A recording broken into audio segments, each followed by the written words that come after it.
nggak kalian dengar pepatah kalau janji itu adalah hutang? Nah, hari ini aku punya sebuah cerita yang seru banget tentang seorang paman bernama Toba yang tinggal di sebuah lembah yang sangat hijau. Paman Toba ini orangnya rajin sekali, tapi ada satu hal yang harus kita pelajari dari kisahnya. Yuk, dengerin bareng-bareng.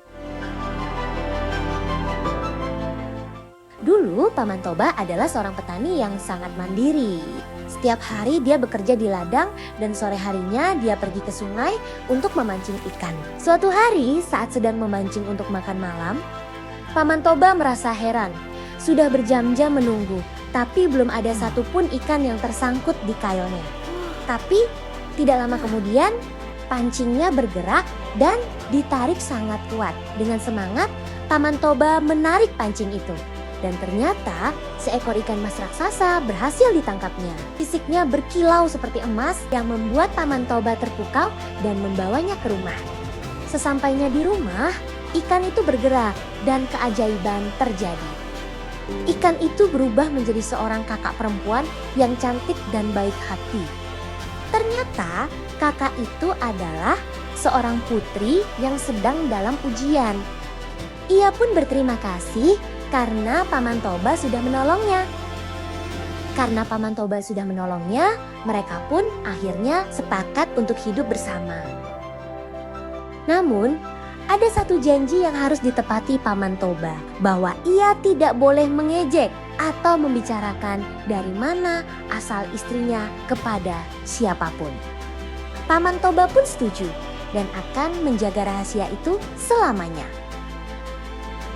Tahun demi tahun berlalu dan mereka dikaruniai seorang anak laki-laki bernama Samosir. Samosir ini anaknya sangat ceria. Samosir juga anak yang baik, tapi dia sangat mudah merasa lapar. Sampai suatu waktu ibunya meminta Samosir mengantar bekal untuk ayahnya di ladang. Di saat yang tak terduga, di setengah perjalanan, Samosir mulai merasa lapar. Karena sudah tidak tahan, Samosir memakan bekal itu sedikit demi sedikit. Sampai tidak sadar kalau bekal itu dia makan sampai habis. Sesampainya di ladang, Paman Toba yang sudah sangat capek dan kelaparan langsung membuka kotak bekalnya. Dan betapa kagetnya dia melihat makanannya hanya sisa tulang dan remah-remah saja. Karena rasa lelah yang memuncak, Paman Toba sangat marah, wajahnya memerah, dan tanpa sadar dia berteriak, "Dasar kamu anak tidak tahu diuntung, memang benar ya kamu itu dasar anak ikan?" Paman Toba langsung terdiam, karena janji yang sudah dia ucapkan ia langgar. Tiba-tiba langit yang cerah berubah menjadi gelap, suara petir terdengar kencang sekali, air menyembur keluar dari dalam tanah sangat banyak dan sangat deras.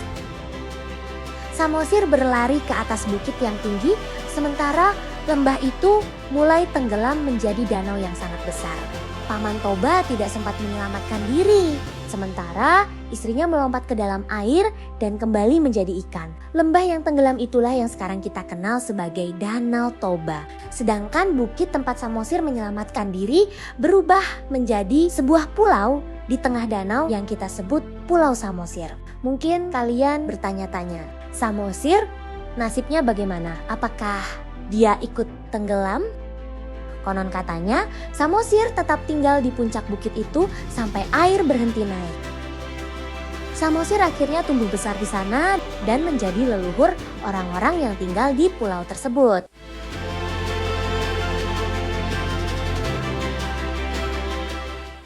Pesan dari cerita ini adalah jagalah setiap janji yang kita ucapkan dan ingat ya, jangan mudah marah saat sedang lelah karena amarah bisa membuat kita mengucapkan hal yang akan kita sesali selamanya.